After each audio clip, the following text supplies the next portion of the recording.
জীৱনত কাৰোৰে ওপৰত ভৰসা নকৰিব, কাৰণ সকলোৱে এদিন সলনি হৈ যায় নতুন কাৰোবাক পালে।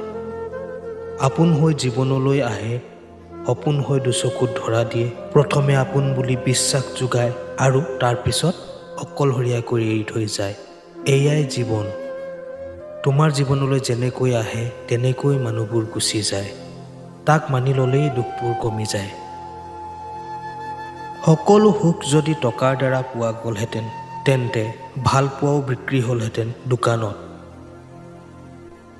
মনত ৰাখিব, জীৱনত সদায় এনেকুৱা মানুহৰ লগতহে সম্বন্ধ ৰাখিব, যাৰ চেহেৰাতকৈ হৃদয়খন সুন্দৰ।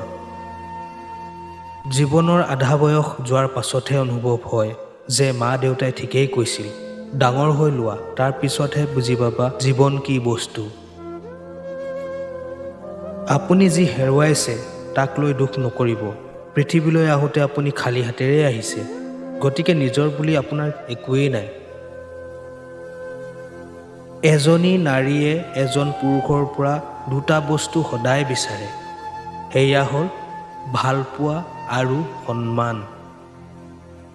মানুহে সেইখন যুদ্ধত হাৰি যায় যিখন যুদ্ধত নিজৰ আপোনবোৰেই শত্ৰু। সকলো মানুহৰ বেলেগ বেলেগ দুখ থাকে। কোনোবাই হয়তো আনৰ আগত কৈ দুখ পাতল কৰে আৰু কোনোবাই হাঁহি থাকি ৰাতি ৰাতি কান্দি দুখ পাতল কৰে। কিছুমান মানুহ সাপতকৈও বেছি বিষাক্ত হয়।